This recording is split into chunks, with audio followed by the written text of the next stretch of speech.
Come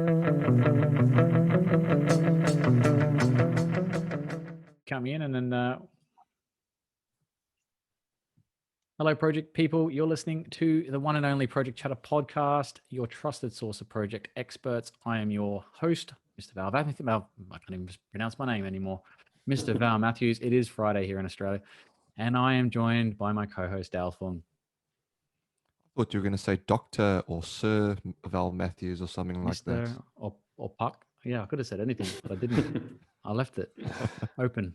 No, it's awesome. It's awesome. Hello, listeners. It's amazing. Another episode. And this, I think, is going to be quite intriguing for the masses, this topic. So I'm keen to peel back the layers on this one, Val. Oh, there was another onion joke in there somewhere. I'm with you, Dale. But just a reminder to our listeners to hit that subscribe button on whichever platform you listen to your good podcast on. And don't forget our YouTube channel where you can see our faces and subscribe. And if you'd like to sponsor the podcast, you can get in touch with us, projectchatterpodcast.com. Check us out, send us a note or a message. In this pod, we are humbled and joined by Mr. Michael Chachaty to talk about capability partnering, and why education, learning, and applying matters to projects. Hey, Michael, welcome to the show, mate. How are you? Yeah, very good. Thank you very much, Val and Dale. Pleasure to be on here. Thank you. No, as usual, it's always our pleasure. And look, we don't have a direct bio from you, so I'll hand over to Dale to ask you some probing questions about your history first. I don't know how probing I might be, because I heard before we hit record, Michael, that you've been at blueVisions for 20 years. Now, that is, I think that sort of loyalty is unheard of. So blueVisions is doing something right, or you doing something right, or both, but you're obviously onto something good. So I want to hear all about those 20 years, and even if there's a bit of a story before the 20 years as to what your origin story is and how you came to being where you are today. Yeah, absolutely. Thank you very much. So I still look very young, I hope, and the only thing that's happened to me is I've widened a little bit, I guess, in that time. So, but no, I have an interesting history. I started studying telecom engineering, and it was back in the late 90s. And my neighbor actually came across and said, would you like to get a job? I said, doing what? And he goes, working as part of a project management office or a PMO on a $3 billion 3G rollout across Australia. And, you know, this is at the time when all my friends are working at supermarkets and fast food chains. And here I am, an opportunity to work on a sort of a $3 billion program across Australia on cutting edge technologies. So absolutely took up the offer, and started to develop a real interest in project management. Started to learn about large-scale projects and programs, and I was fortunate from the perspective of being an administrator, but providing like project admin. I was in a lot of executive meetings, so I was hearing firsthand how sort of the managing director of 3 Mobile was about network rollouts and IT systems, and the construction, hiring, sales teams, etc. And so through that, really got a real passion for project management and project controls. Progressed on there to running a lot of projects, IT related, some capital works projects, and it got to a point where our clients actually started saying to us, blueVisions, you're running projects really well, but when you finish, our organization is no better to run the next project without you. We need to keep calling you back. So can you help us build capability so that, we can still call you back, but not as much. So we started to run a lot of sort of project management training programs by real project managers, individuals that, sort of Monday to Thursday would be running a project, and on Friday would do a keynote speak or a course for a client. And a lot of the conversation at that point was, wow, that's really real. You're sharing not just an academic view, but quite a real view of project management. And we could see the impact that was having to these organizations. And I guess the rest is history for me. I really took a passion to seeing those organizations change, the people within them change, and the benefit they took from it. And sort of what's kept me here for 20 years. I guess there's even though it's within the one company, I've sort of worked across about 150 odd organizations. And so you get to know a lot of different organizations and the people within them. And I think that variety for me has really been what's kept it fresh and what's kept it, sort of something that I've enjoyed doing for 20 years. So that is awesome. Variety, I think, is something that we as humans relish, and we really we really react positively when we're given that variety. So I appreciate what you're saying there. But it's quite interesting as well. I was just listening in. That neighbor of yours, did you ever thank him for all of the blood, sweat, and tears, or her, that they put you through the years? Absolutely. The owner of the business was cursing him for about 20 years, but I was thanking him for about 20 years. So yeah, absolutely. No, it was a real shift in my career. I actually never did engineering as a result of that. I always moved down a project base. Yeah, it's interesting. It is very interesting. It's just those fine margins of how things change. But thank you for sharing your story. So capability, partnering, and why education, learning, and applying matter. So let's break that up. Capability, partnering. You touched on it briefly, working with your clients, building their capability. But what more is it to it? What are the frameworks involved? How do you get? Is it trying to source a new pipeline of individuals versus, or is it just upskilling their current staff? Bit of both. Tell us more about it. Yeah, really good question. A story that's really fun to me is a very large international fast-moving consumer chain. They do infant formulas within Australia.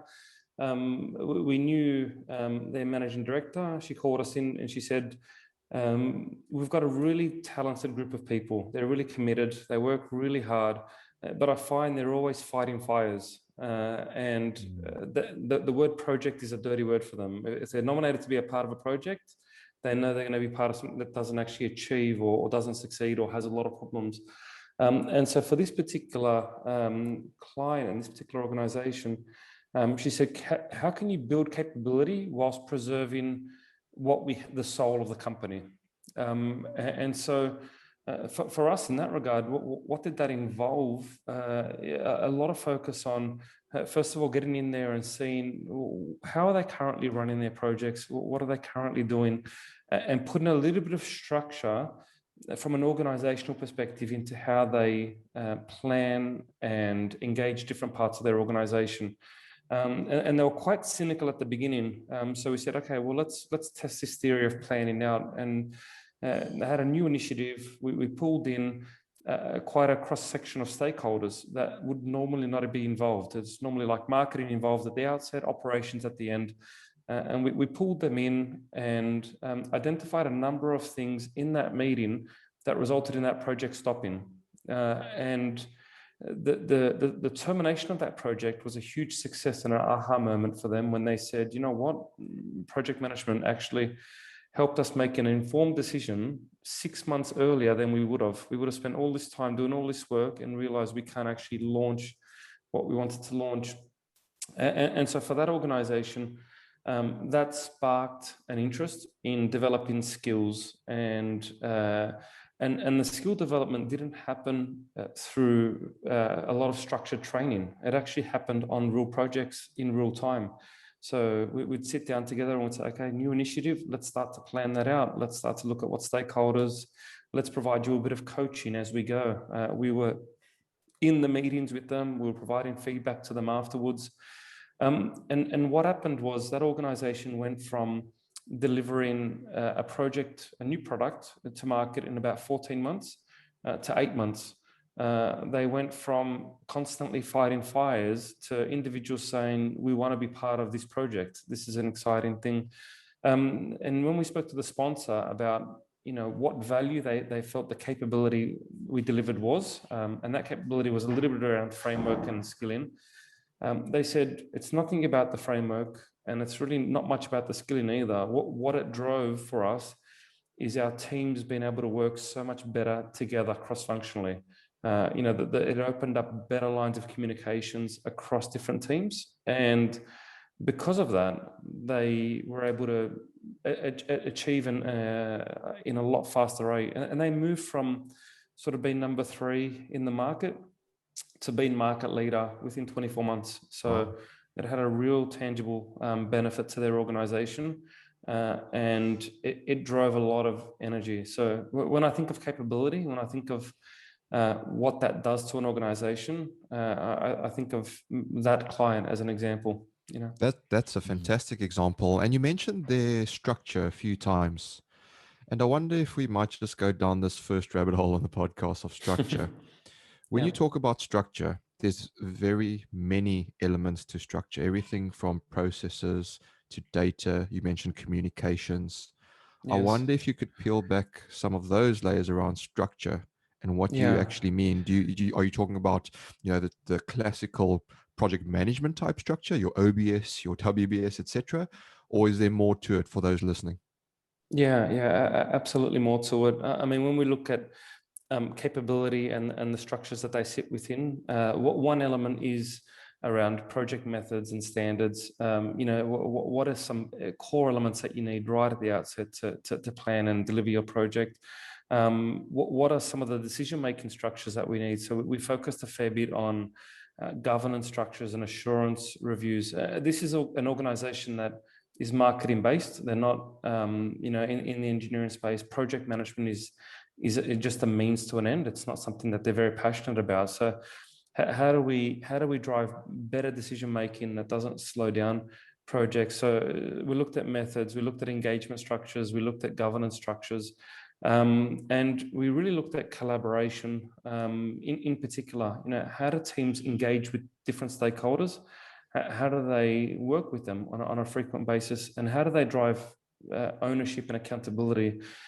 So when we first started, they were talking about this person is a project manager for this section, this person's a project manager for this section, and this person's a project manager for section 3. But well, who's ultimately accountable? And the answer was no one. So we looked at structure across a few different lenses, and then when we looked at what sort of skills and what sort of attributes are needed to operate and support those things, the first thing that we started with was really with the executive, and we said, what skills do you need to develop to help you better make decisions on projects? And so we focused a lot on core insights that they need to be challenging their project managers on, so that there was skills development in that regard. And when we looked at the project leaders, it wasn't necessarily too much about developing a schedule or developing a plan, because their projects are relatively simple, but it was about how do you drive the vision for your project? How do you get your teams working well as a group? How do you deal with conflict or those sorts of issues within your working environment, within your team environment? How do you actually influence your project team? And so we built structures that would help individuals develop into core roles that were needed to successfully see the project launch. So, did they know what they wanted when you asked these senior leaders? They said, we want to operate with a lot less chaos. We want to be able to run projects where people feel that they want to be a part of that. And ultimately they said, we want to be market leader. Of course. So other than that, they didn't know how. They didn't know what they were missing. You talk about project, you talk about program or portfolio management, those terms were foreign to them as well. So yeah. No, it's interesting, because often I think we've all worked in various places where well, except you, Michael, you've been at blueVisions for 20 years, but you've worked with many organizations, right? True. So you work with many organizations, and you often ask leaders of businesses, they often can tell you what's wrong and things aren't working, but then when you turn around and go, what do you actually really want? They struggle a little bit. And I think that's where a really clear, pardon the pun, vision, blueVisions, comes into play, where you can provide that sort of, consultancy and say, actually, this is what you need rather than what you want. So it's quite an interesting one. But just sticking with structure a little bit, you touched on a range of topics around structure that I feel comes down to the core of the individual. And I'd imagine in Australia, Melbourne, Sydney, wherever, there's a melting pot similar to London and places like New York, etc., around the world. where you've got multicultural organizations. Yes. And so then the challenge would be is how do you structure culture, organizational culture, when you've got so many underlying cultures? Because if that is then at the heart of behaviors, how we communicate with each other, how transparent we are or not, all these various facets which lead you, because in some respects, the technical and the theory is easy, right? That's the work breakdown structure, follow it. That's an organizational breakdown structure. That's what you need to do. This is a communications plan, and this is the process. That's what you need to do. But there's little small nuances around it. Is there any special magic trick that you've come across? Yeah, look, for me, it's a really good question. And within Australia, there's not really one organization that we've worked with that hasn't had a number of different individuals from different backgrounds within it.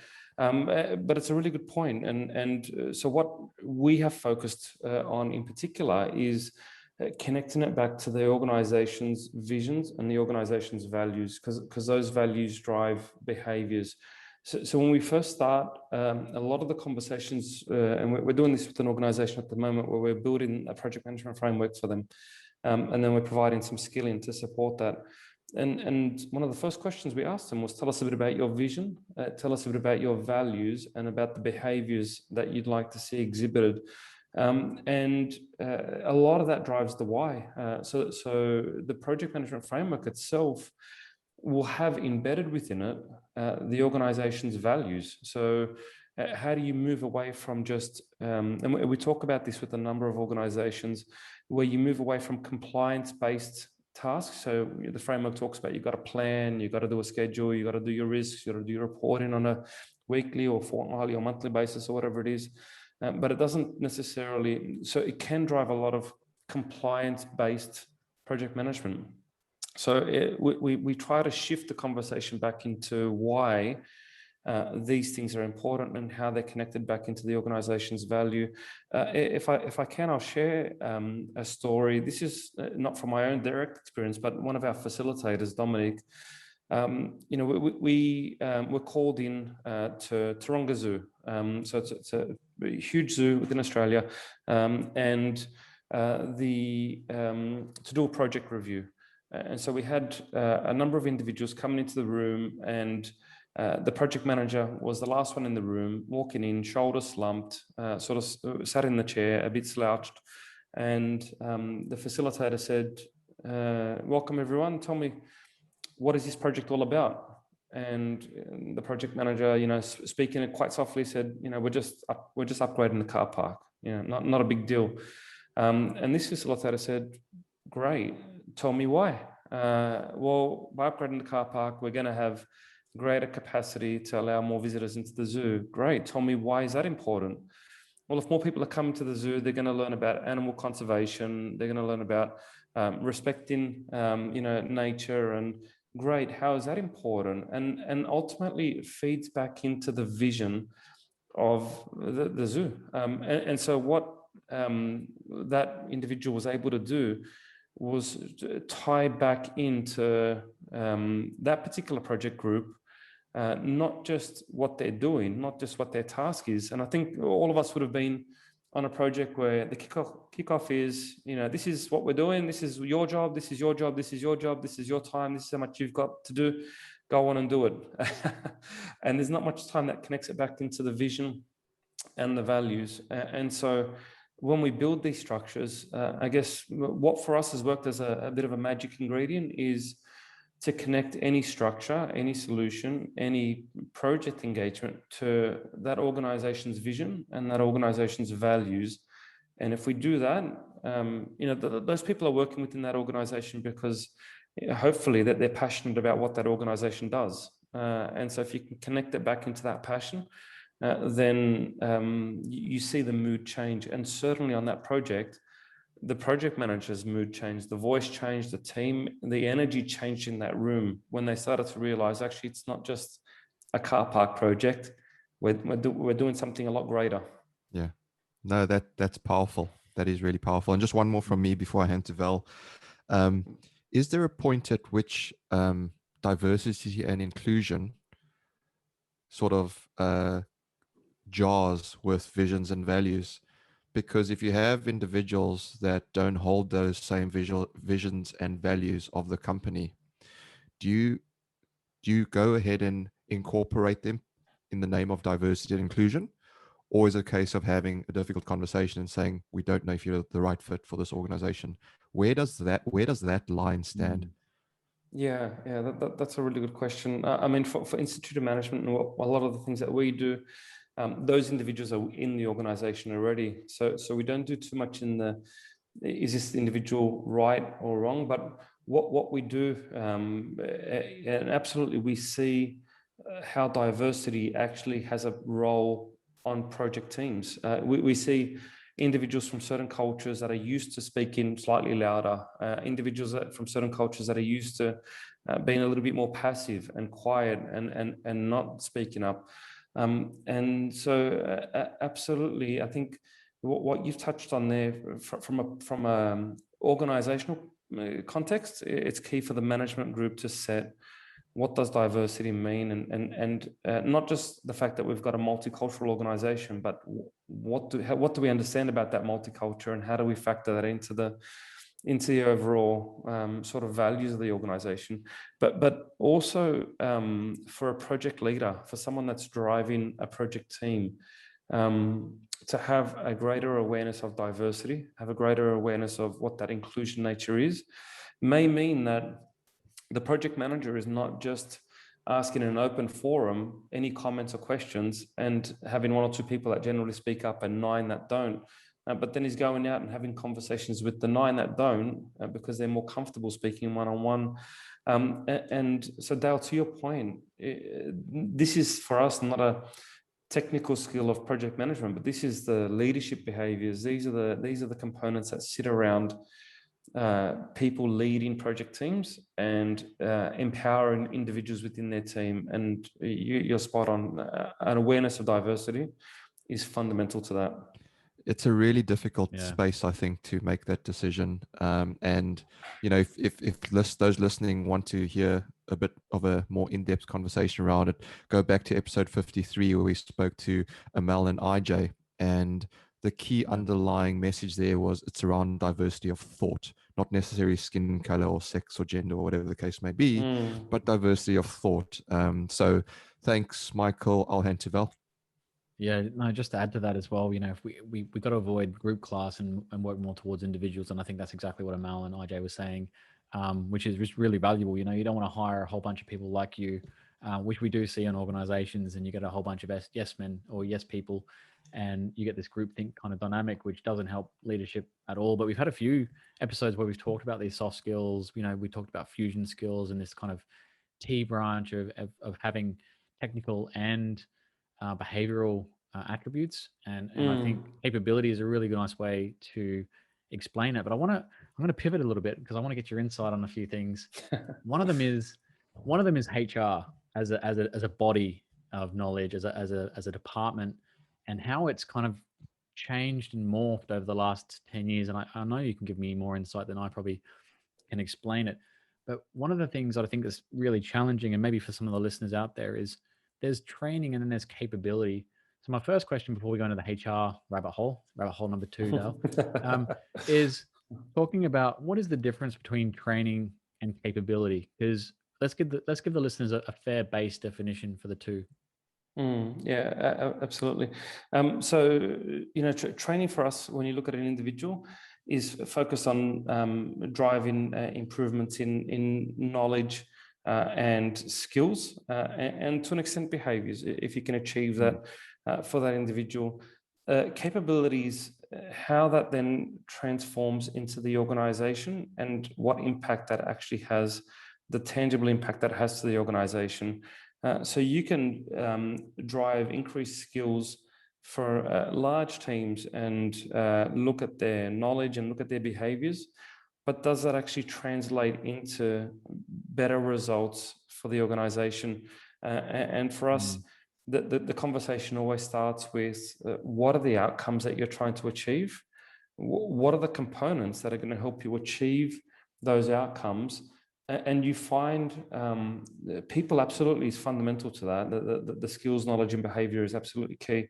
But a really good individual within an organization that doesn't have maybe a similar level of maturity will get frustrated. And an organization that has a very high level of maturity, but the individual skills are not out there, will not also thrive. So for us, capability is looking across the people component, but also looking across organizational structures, organizational processes, and systems. Yeah, brilliant. And no, that's a really good insight. And the other distinction is that it used to be, well, at least when I was going through, let's call it Project Academy, when I was going through the project management, whatever you call it, training and the experiential learning, HR kind of, and I guess learning and development in a way, mandated and dominated the frameworks and the training paths and career paths for most project management or project professionals. But what we're seeing now, and at least in Australia, I can't speak for the UK, is actual project teams are defining and deciding on what they need for their teams, and then they're actually going to market themselves. Are you finding that's a trend now? Is that something that's shifted over the last 10, 20 years in your experience? Yeah, for us, we see organizations with really two approaches to L&D. One is where the L&D is simply a facilitator. So a team has a need, the L&D goes and sources a provider for that need. But the much more mature and evolving L&D group is when they actually hold the teams that are going out for training to account to drive an outcome. And what do I mean by that? At the moment, we're running some project management fundamental courses for a client up in Queensland. And from the outset, we said, well, what level of accountability are we going to see from those individuals, both beforehand, both in setting their goals and in applying those goals? And so individuals are having really a little bit more of a robust conversation with their manager around, great, if I go on this training, what is it that I'm going to bring back and what am I going to change as a result of that training? And then what happens post that is actually holding those individuals to account and supporting them. So it's a two-way thing. And so mature organizations that have a more mature L&D group are having L&D work with the teams to say, okay, the training piece is this bit in the middle. It's if you're familiar with the 70-20-10, where 10% of learning happens in a classroom, it's only the 10%. The 70% is actually in the workplace. It's actually applying it. It's practicing it. It's refining your craft. I'm not sure if you'd trust a mechanic to fix your car who's never actually fixed a car, but has learned all the theories. And so part of it is practice your craft and be provided the opportunity. And so we are seeing growing shifts in L&D areas that are moving away from a transactional based approach to training, where the most important thing for them is the price. And if you're getting 5 out of 5s on your evaluation scores, to much more of a, well, let's drive this capability. Let's look at a broader result that we want to achieve. Yeah, no, that's really, really good. And I think that, I liken it to, going back to technology, but I liken it to the IT department in businesses where, back in the day, they used to mandate as well the architecture and the systems and software that, they gathered the requirements from the business and they said, well, this is what you shall use. But you're also seeing that change as well, where business seems to have, or business units, particularly project management and PMO and senior execs, have more influence over IT, learning and development, and all the other facets, which is really, really exciting. And in particular in Australia, we're seeing a lot more around project controls and integrated systems, which is great. I'm going to talk about something that you talked about offline before we press recorded, something around integrated learning. Now, that might be a foreign term to a lot of people listening to this, and I thought maybe we could just unpack that for a bit. Yeah, absolutely. So I think what we've seen a lot of organizations do, and still to this day do, is they say, we're having issues with our projects, and so let's put people on project management training. And then they'll say, we're not managing change particularly well. Let's put them on change management training. And, you know, we need to help them sort of work with their teams. Let's put them on some leadership training. And you've got an individual who may have had 15 days or 10 days of discrete training that is not connected, not integrated. And so part of what we're seeing organizations do is take a much more integrated view of the core skills that are needed and not treat them as siloed structures. So if you want to build project capability, why not look at some of the technical skills that an individual needs, but let's look at how they also establish a project vision, how they empower a project team. Let's look at how they manage change, and let's look at a number of these different elements coming together in a connected environment. So we're seeing some real shifts away from sort of an individual going and studying a discipline and then going and studying an add-on to that and an add-on to that, to individuals saying, an organization saying, we want to take a bit of this component out of leadership, we want to take a bit of this component out of change and this component out of project management, and we want to deliver it as a bespoke or tailored solution for our clients. And the other element around integrated is organizations are starting to place a better emphasis on learning in the flow of work. And learning in the flow of work is an interesting concept in itself, because it introduces concepts like microlearning. You know, you're having an issue with something. How can you access some insight about that and get that almost on demand? And so microlearning and micro-credentialing is also been added as another piece of the puzzle. Well, I know with COVID having just still very active, but a lot of individuals last year in particular working virtually, you know, a lot of the workshops that we're running for clients was around how do you lead virtual project teams? How do you drive project performance when individuals are not in a room whiteboarding on a screen, but they're at home?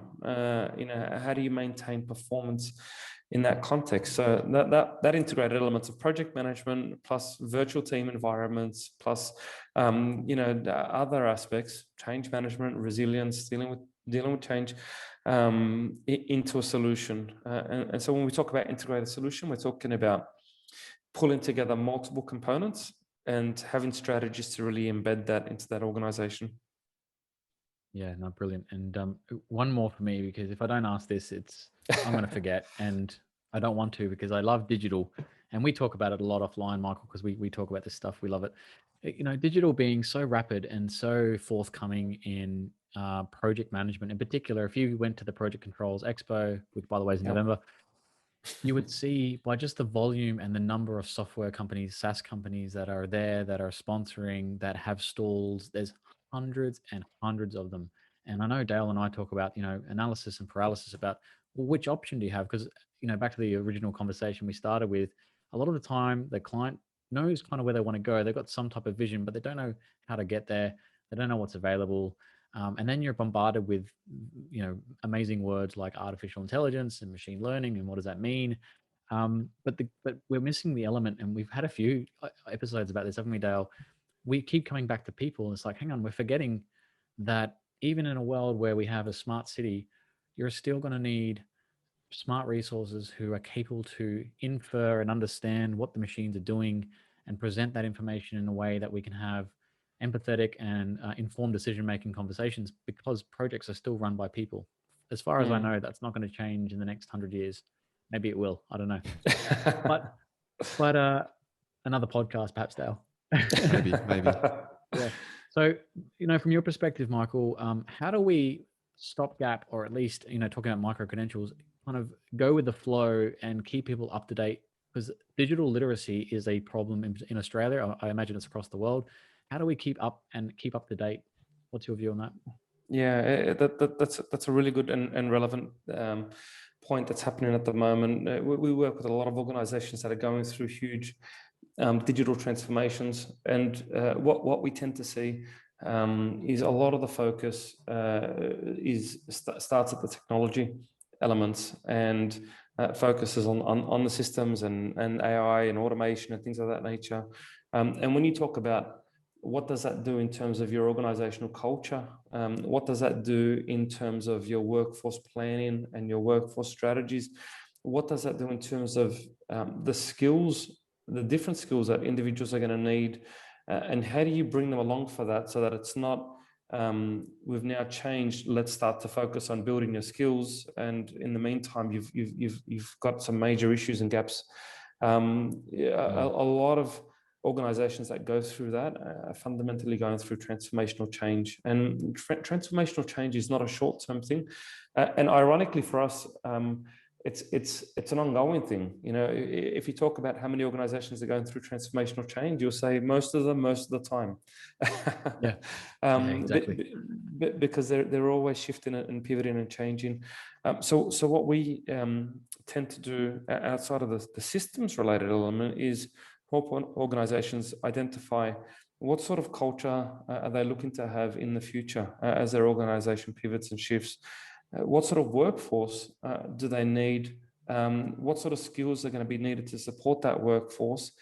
And then how do you build that digital literacy into there? And so individuals that may not spend too much time on a computer are going to, like you said, understand what the computer is saying and deal with that, as opposed to,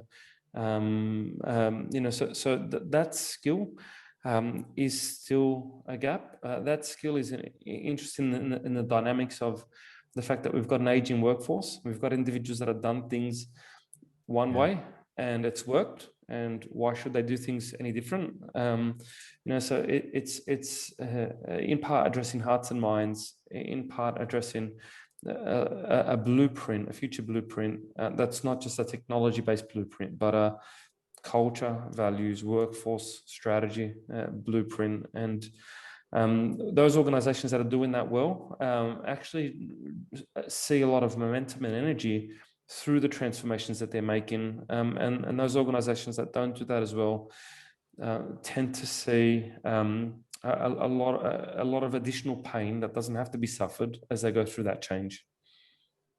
Yeah, no, that's really good. And I think you kind of mentioned it before, that digital literacy is probably related back to integrated learning, that, you know, it can never really stop. I mean, we're in this kind of continuous tumbleful of new innovations and new things coming out. And there is an apprehension maybe of the older generations, but I think the newer generations are so innate. I'll tell you a funny story, Michael, you probably don't know this.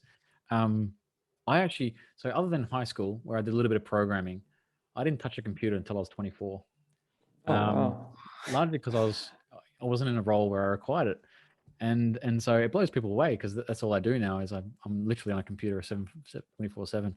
And, I remember that project management started off with some real basic tools. And I had this chief planner or master planner, they used to call them, who talked to me about having walls where they used string and they used this node method.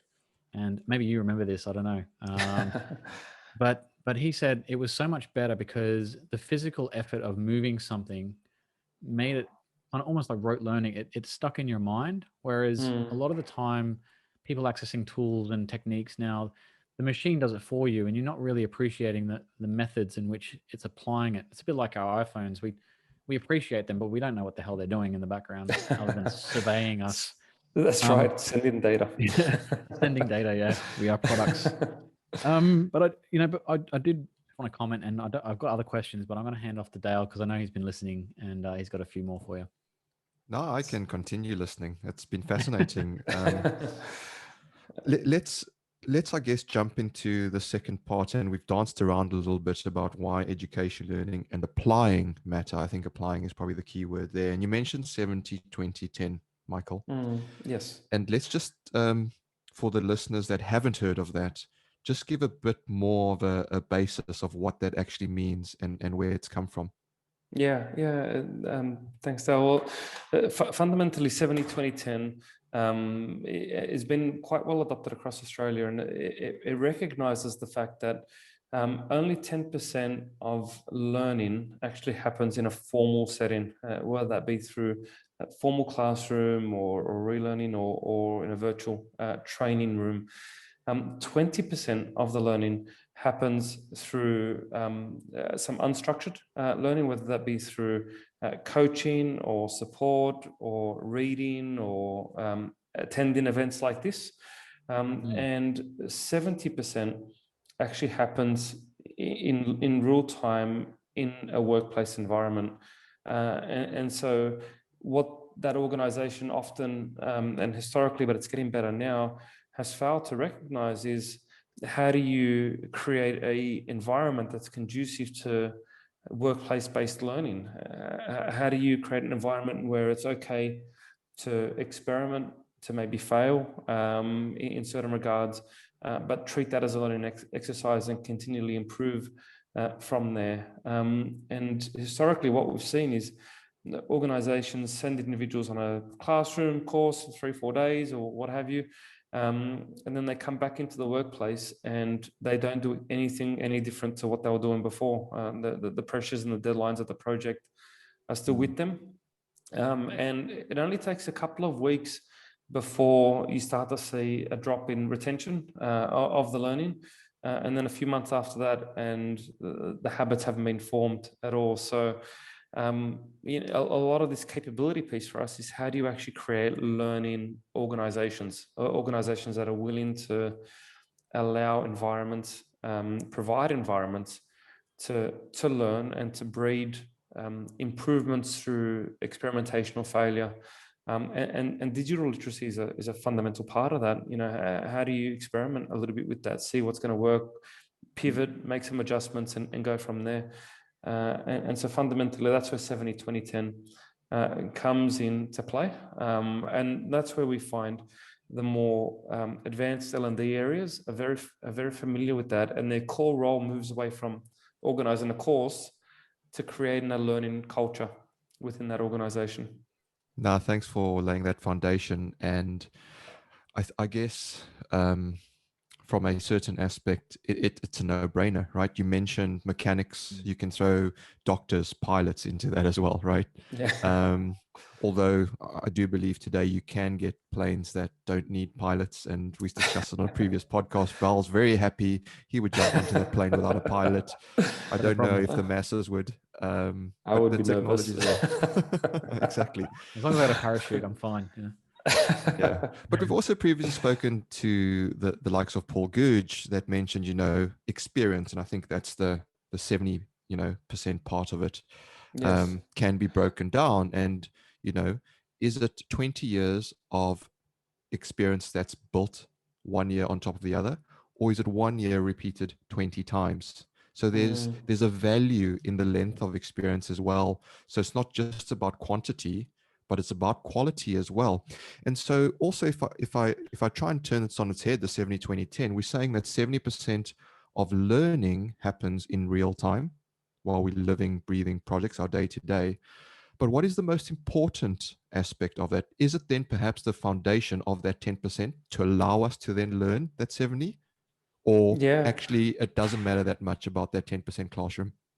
Yeah, it's a good question, and so we talk to an extent around informed learners and uninformed learners, and so an informed learner will have had an experience on a project site where they go, this really did not work. I really did not know what to do in this scenario, and I need to actually go out and learn about some of the techniques and tools and to really help improve what I've done for future projects. And so that's generally an informed learner where they know that they've had an issue and they need to do something about it. And that for us is the ideal learner because they've actually got an appetite to be there. They actually want, they've seen the result of what their current knowledge and skills has been, and they want to make an improvement to that. The other element is where an individual may be transitioning into a new role. They may be moving in as part of a project team for the first time, or they may be running a slightly more complex or difficult project. And so they haven't yet had the experience that's connected with that particular initiative. And so they're going to learn for the first time tools and techniques and things like that. But it's a little bit harder for them to contextualize that learning. So whilst we try to use things like case studies and examples and relevant tools and templates and things of that nature, it's not till they actually get back in to their project environment. And it might not be immediately, that they might not need to take what they've learned and apply it straight away because they haven't had that scenario where it's going to be applicable. And this is where the role of workplace learning comes into play, and in particular, managers of these individuals. How do you continually bring them back to some of the new things they've learned and have them help them to apply it for the first time? So there's that contextual learning. Just in terms of your comment earlier around, do you learn something once over a year and apply it over and over 20 years on?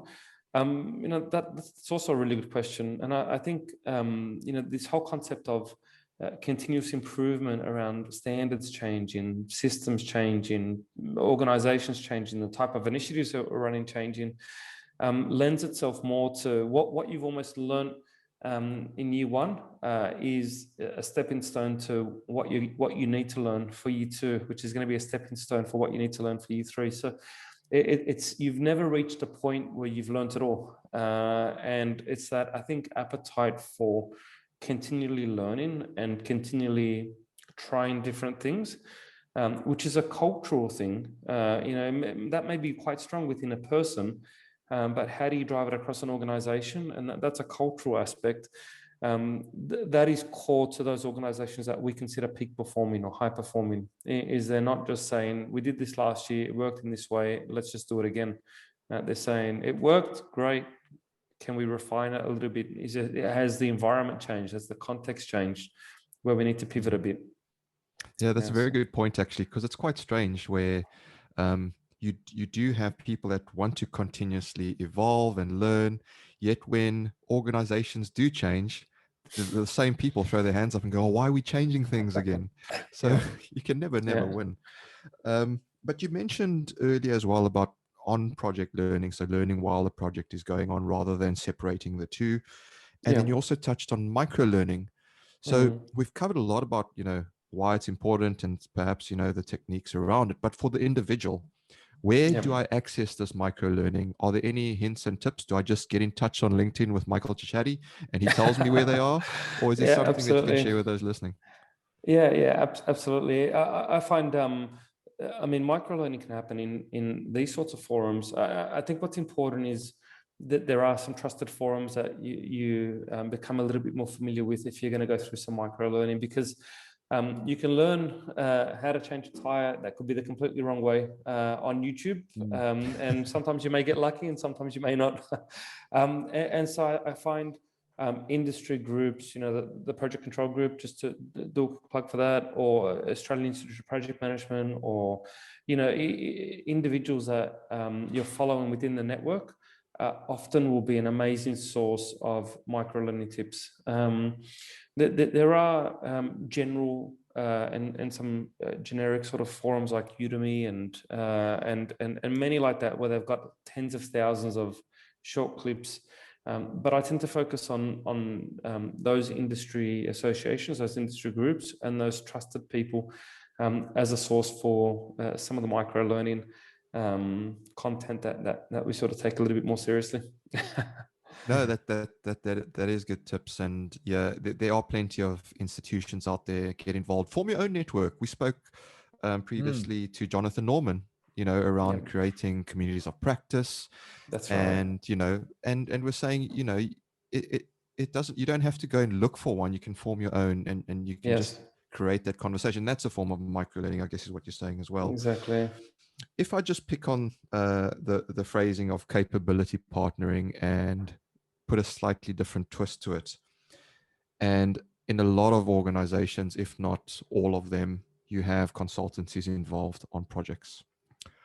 How much responsibility or accountability is it on consultancies to improve the capability of their clients? Is that part of the deal? Or is it actually, if we never ever improve the capability of our clients, we'll always have work? That's a really good question. Look, I'm seeing more and more now large government contracts where, as part of that contract, you've got a responsibility to transfer capability. But what we're not seeing is structures and strategies put in place to actually transfer that capability.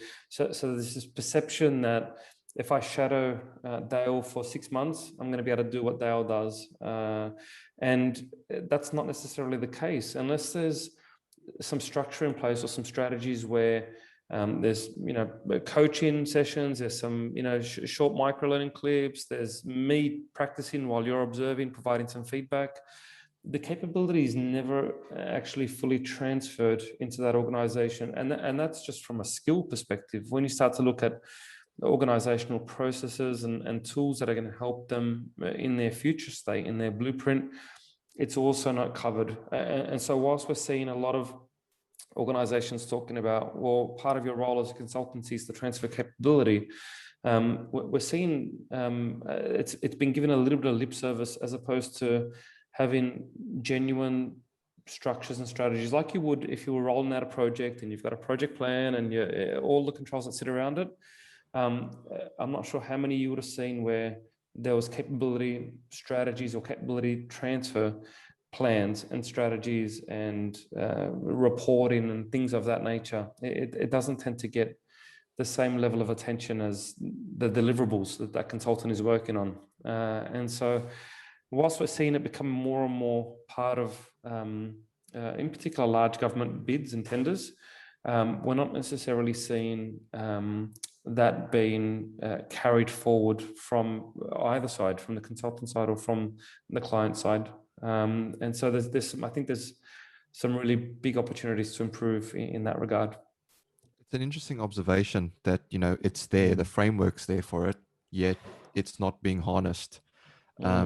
And I guess if we were playing that out in its true sense, and consultants were empowering their clients' resources with improving capabilities, etc., then what you'd almost have to have is a consultancy in its true aspect where they are the expert, but they're continuously evolving ahead of their client. That's and right. That brings the whole industry forward together collectively. And that's what we really want. But then that brings me back to thinking, well, a lot of consultancies these days are body shops, bums on seats. And so how can you then be called a consultancy if you actually don't have the expertise to transfer the knowledge? And with the slow pipeline of new, fresh talent coming into the project management space, I struggle to see how we are actually improving capability. Is there quite a struggle from your perspective, just in general, to improve capability? I mean, if we don't have the people to improve, and those that we do have a low capability, how do we, other than listening to the Project Chatter podcast, of course, how do we spread the news? How do we just, sort of make this big shift? And maybe there's no silver bullet, maybe there's no light switch, but I'm interested to hear your views and thoughts on this, about, how we sort of mass improve capability across our profession. Yeah, it's a really good question. Again, Val, you didn't tell me I was going to get all the hard questions from Dale. See, that's well, we play good cop, bad cop, and sometimes Dale can't help himself. But you're doing well. I'm scoring you. You're good. Very nice. Look, I think you almost got to take one bite at a time within a large industry, and that bite for us starts really at quite a senior level within an organization, and their appetite to actually, how are they being measured themselves? So if I look at a number of executives and that are driving really large initiatives or even smaller initiatives, a large part of their mandate is deliver that initiative. And if you don't deliver that initiative, there's going to be consequences. And if you do deliver that initiative, you're going to be rewarded.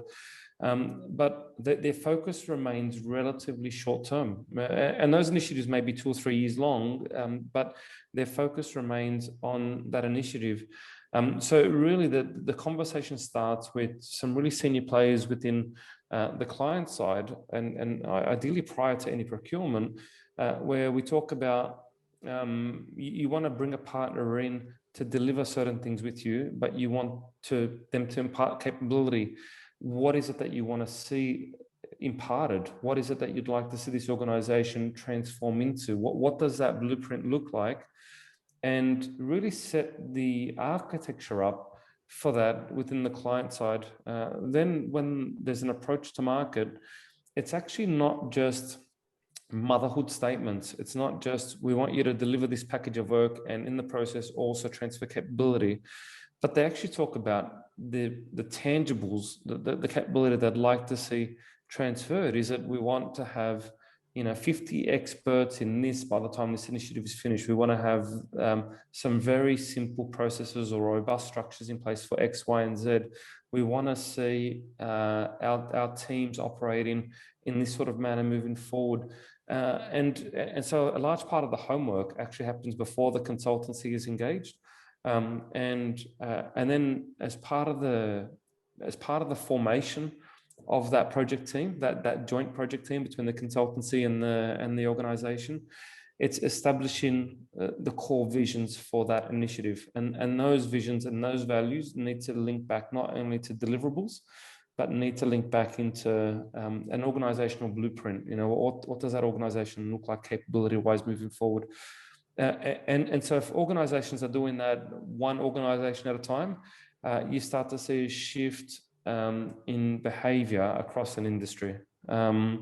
It still remains academic in part, this capability transfer, because it's quite motherhood statement orientated. It's not, but it really has to come down to putting smart goals in place, putting the real tangibles, doing the thinking around that blueprint. That will then be part of a deliverable. So if you deliver the scope of the project, well done, you get 5 points. If you deliver the capability piece, you get another 5 points. That's your 10 points out of 10. So yeah, perfect. No, now an easy question now. yeah. Well, I was going to defend you there. I think as well, back to Dale's point, it's also about being a responsible client and not hiring these body shops. Back That's to Michael's point is actually articulate what you want, and maybe you do need. And I know Michael does this, and we certainly do that, is maybe there's a little a gap assessment of the organization, the culture, and the vision first before you go and dive into a full deployment. Again, very similar to technology, these big bang approaches don't work. And if you're aware that you're with a consultancy that is just filling bodies and putting bums on seats, why are you signing the orders? Yeah. Notice how they tell the clients is a pet peeve of mine. I would love more responsible clients to put me on the hook, and Michael for that matter, and say, you're part of this KPI. We're going to hold you to this, whatever that might be. And it is, as you said, it is a partnership in the real sense of the word. I think that's what consultancy was originally. It's just kind of morphed, part and parcel. Like, both teams could be blamed, but it's kind of morphed into this kind of, well, we'll do whatever we need to do to get work. And then the client will be like, well, we'll do whatever we need to get the people we want, the individuals, regardless of who they work for. And it's like, well, none of this is really going to be a positive outcome if the idea is that you're not really aligned to the vision of the company and you're not really understanding what the tactical deliverables are and how you transfer that capability at the end of the engagement. We get asked a lot, and engagement is a hard thing from capability perspective, because you've got the skills and competencies that you want to transfer, but there's also this knowledge as well. The fact is that consultancies work on intellectual assets. That's how they make money. They're knowledge workers. And you only want them for a brief period of time because these knowledge workers are painfully expensive. And that's where I think capability partnering is probably the long-term strategic and cost-effective choice. If I was on the client side, Dale, like from your perspective, I mean, how do you see it? You can train someone over time and they have a really nice journey in project management and they learn through, on the job, but also some formal settings. Or the opposite, you bring in a whole bunch of guys that can do the job, but as soon as they leave these big gaping holes, which we've both experienced. So it's a really interesting perspective, and we've talked about a lot of things. It's great, Michael. You've held your own, so well done. Dale, pleasure. Dale knows his stuff, and he's got some really interesting questions, and he knows because he's experienced some of this. So he's asking from his own experiences, which is great. But also, Val, I wouldn't ask tough questions if I didn't think Michael had the answers, right? Because he clearly is No, that. you clearly are experienced. You've worked across a lot of Yeah, organizations and you've seen a lot. exactly. And this is Exactly. why, and this is part of learning for people listening into this. And so those leaders that are listening to this, of those organizations, as Val said, and you said, Michael, know what you want from your consultancy. Work together with them to improve. I guess back to your point, Val, just quickly on whether you have, these experts come in, deliver your project and go versus empowering and improving your own resources. I think it's a mixture. Don't get me wrong. The questions I'm Yeah, asking agreed. are meant to be provocative to try and get some of these little gems out, or nuggets, as we like to call them. But I think there's two parts to it. There is one, yes, you are the expert, or you should be the expert. And as you say, you should be the knowledge worker that understands more than what we know. And there's two parts that help us deliver better, faster, quicker, safer, but also help us improve our capability. So I think it's dual. I don't think it's one or the other. I Yeah, agree. I think you're right. I might just add to that quickly. A lot of the experts themselves, though, are also experts at their craft, so that they're very good at the technical component that they've been brought into, and they themselves may not be good at transferring capability. They're an amazing doer, but in terms of now you're tasked with transferring that capability. How do you actually do that? And so there is a skill to transfer capability. There is a skill to build capability, and I think that is an element that has to be considered. Does the organization or does the consultancy have the skills it needs to put in place those capability pathways, the capability strategies? And if it doesn't, then there's an opportunity there to actually call that out and get some support in that regard. That's such a good point, Michael. You're right. You could be a fantastic 15-year planner with this ability to shape shift schedules into optimized programs. But then you go, right, now can you hand that over to Dale? And you go, oh, I've given him everything. I've made it for it. But Dale's might have a learning disability or not being able to pick up this information, and he might need it in a certain format and a structure. Exactly. Yeah. And that's a really good point. I'm going to ask one more question because I don't think we've talked about it yet, but it's probably prevalent given COVID and isolation, and just mental health in general. How do we prevent? So with all this education and having these boxed in lives because COVID's wreaking havoc still globally, and affecting the way we work with each other, how do we manage education on top of work, on top of family? I've got kids, I've got a dog snoring next to me. How do I manage this education, continuous learning while still balancing everything out? Because there'll be a lot of people listening, I imagine, who really do want to learn. Maybe it's not necessarily in their field, but they know 3 steps away or year 3 from where they are now, that's going to be important.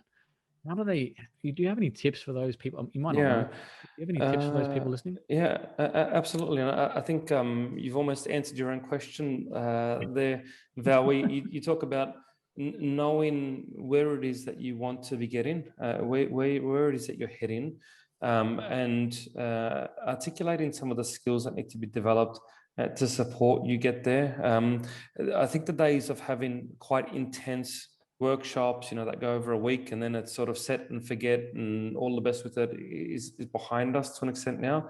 I think we're seeing large shifts to bite-sized learning, and the bite-sized learning may still be the 10%, so that may still be structured formal learning, but it may occur in half day or 1 day every 6 weeks or 2 months, sort of increments, as opposed to sort of over a very intense period.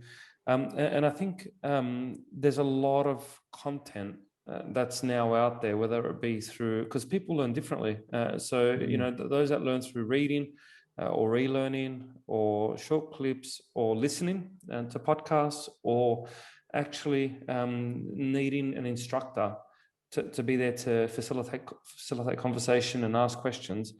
There's different learning styles out there. So one is really have a clear picture of where you're heading and what sort of skills you want to develop.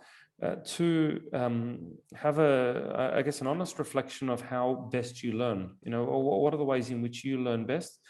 And then 3, there's no shortage of content, and there's no shortage of providers that can help provide that knowledge. But have a strategy to actually apply that on a regular basis immediately. I think if your strategy is, I'm going to take this learning because I really want to apply it now, you will get benefit from the learning. And you will spend time while your dog's snoring to actually do the learning.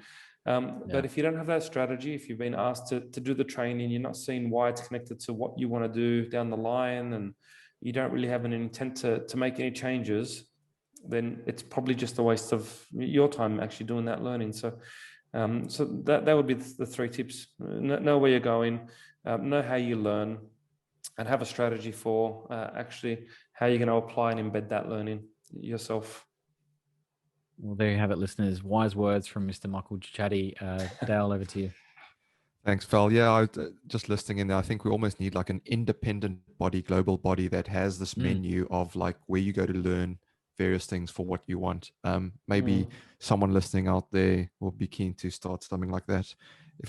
Maybe it started already, we just haven't heard about it. If you're around, get in touch. We'll talk to you. Get in touch. Exactly. Michael, it's been great, this podcast. As we head towards the end, we have a feature called Defend the Indefensible. It's inspired by ridiculous statements we've heard, and we've heard quite a lot of ridiculous statements by myself and Val on this podcast throughout the episodes. But it's inspired by some of those. And what we do is we put this ridiculous statement to our guest, you today, and you have to defend it for 30 seconds. So a bit of fun. Okay. Are you ready? I'm ready. Let's defend. Ready? Okay. You have 30 seconds, and it starts after I read out the statement, which is, it's easier and better for project delivery to employ people who think the same. Yeah, absolutely. You employ people that think the same. You're not going to have any arguments. Complete cohesion. Teamwork is going to be absolutely number one. You're going to achieve, obviously, a much better result because you're not going to have divergent thoughts. So just heading down the one path, one vision, and you're going to get there a lot faster. So definitely, I think employ people with the same exact thought as you do have. Good timing. Well done. I don't know if that was 30 seconds, but I got to wash my mouth almost now. It feels like I got to. A bit of fun there, Michael, at the end. And yeah, thanks for being a great sport. So as we head to the end of the podcast, do you have any final thoughts you want to leave the listeners with? Look, I think the final thought is if you're within an organization and you have a passion for learning, really try and influence those to drive things like learning cultures. If you generate learning cultures, if you're willing to take a chance, you're going to see a much better result down the line. So I think learning cultures are what we want to see within organizations. And if you've got a learning culture, you're going to drive that capability. Very, very well put. Val, final thoughts from you? I know. I think Michael did very well to fare all those difficult questions, but also, we didn't talk about it, but, we're going to have to compete more on how you retain staff in the future. And one of those things that especially the younger generation are looking for is opportunities to learn and grow and flourish in a positive culture. They're just not going to put up with the same old school style. So, learning and development is really going to be important in the future. And thanks, Michael, for sharing your views. Absolutely. Thank you very much, Val and Dal, for having me on. It has been fantastic. Just before we go, we have one more surprise for you, Michael. We have a pop quiz called Tenor. And for this, we'll bring in our in-house navigator, Sabine. Gosh. So Sabine, you've come on screen there. You've unmuted yourself. If you wouldn't mind, Sabine, taking Michael through Tenor. Of course, I would love to. Hi, Michael. So you've answered all the easy questions, so we get on with the tricky ones. So what's your morning routine? Morning routine. Well, I've got a 7-year-old. I've got 3 kids, but my 7-year-old comes and knocks on my door every morning, 6 o'clock before the sun's up, and says, "Let's go play some tennis." And so he's getting me out of bed onto the tennis courts, which I actually thank him for before I actually start my day. So that's my new morning routine, thanks to my 7-year-old. Nice. That sounds great. So you have your exercise in the morning already. So that's brilliant. Absolutely. So would you rather spend your day with people or with technology? For me, people. Yeah, I love being around individuals with a glass of wine or a scotch and a bit of cheese, and just barbecues, picnics, all that sort of stuff. Yeah, definitely in front of people. Oh, that sounds nice. So, and the next one is a good one. How do you deal with stress? Very good question. In actual fact, I think to an extent, sport helps me deal with stress. Actually getting out there and hacking a few balls on the golf course or playing a bit of tennis with the little ones, where you can actually completely take your mind off any sort of stress, is really helpful for me. Okay. So what is the best book you have been gifted? Books.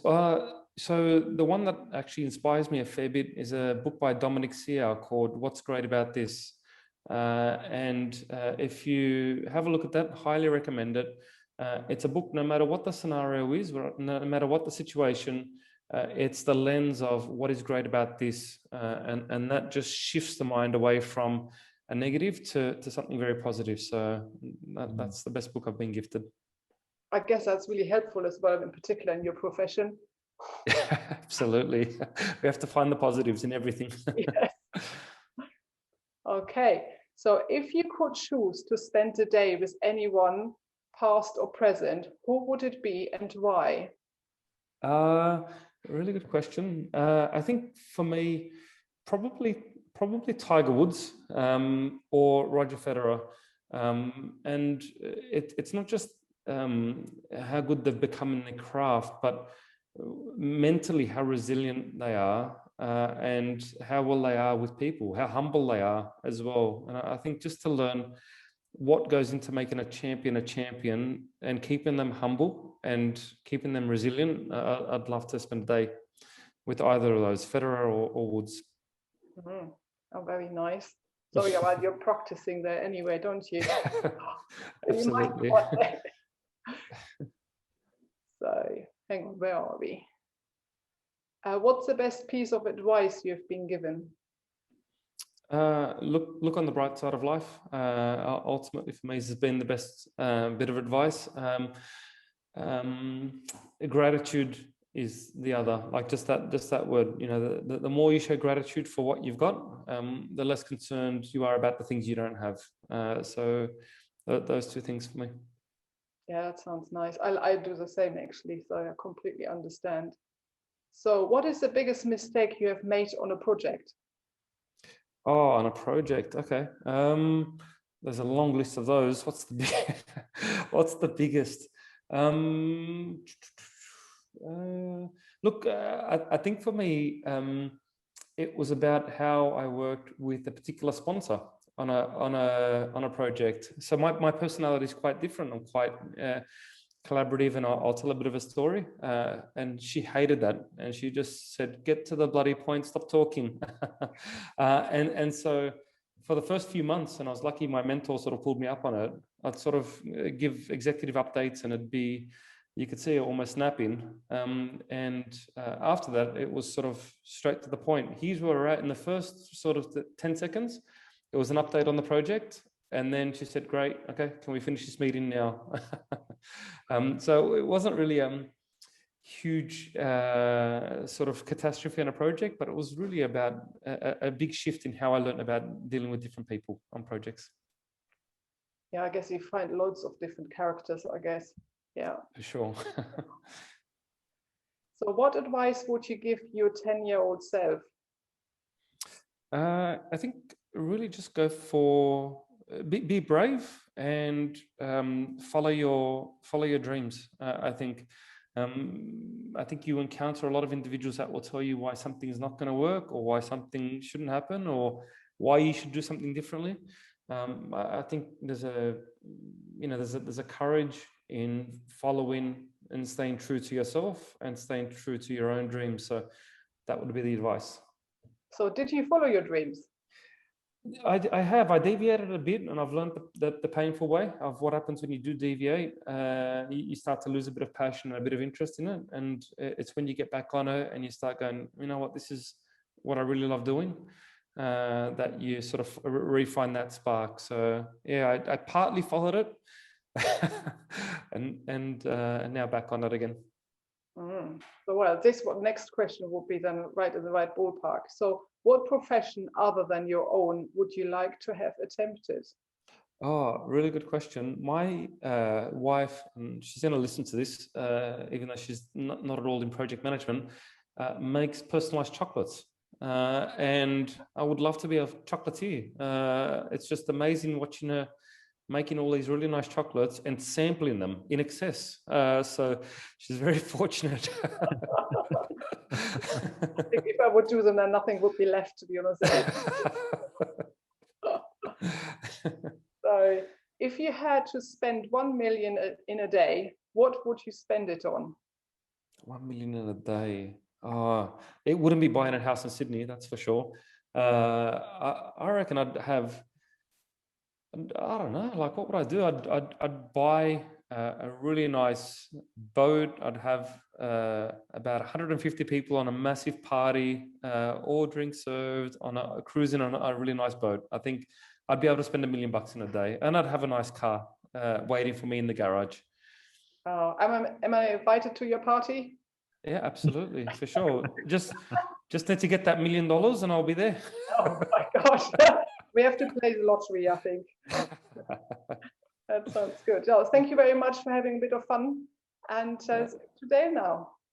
Thanks, Awesome. Sabine. Thank you. Thanks for taking Michael through. That's been interesting, just getting a view into your personality and what goes on there. Michael, I'm jealous because, you talk about, having a barbecue and maybe a scotch, and you and Val are there in Australia and you can do that. So hopefully if the borders open, I'll pop over. We'll have that scotch together one day. Very welcome. Thanks very much. It's been a pleasure. Maybe Sabine will join me when we'll come across. But folks, that is all the time we have on this episode. It doesn't have to stop here. You can support our charities, access our blogs, or if you think you have something interesting, I can't even talk anymore, something interesting to share, visit projectchatterpodcast.com. Remember, you can also leave us a voice message if you visit our Anchor page. So please do that, and you may appear on one of our episodes with your voice in audio form. Don't forget to subscribe on our YouTube channel and your podcast player so you don't miss the next one. A massive, massive thank you to Michael Chachaty, and thank you all for listening. Till next time, we say stay safe, be disruptive, and have fun doing it. From me, Val, and Sabine, it's bye for now.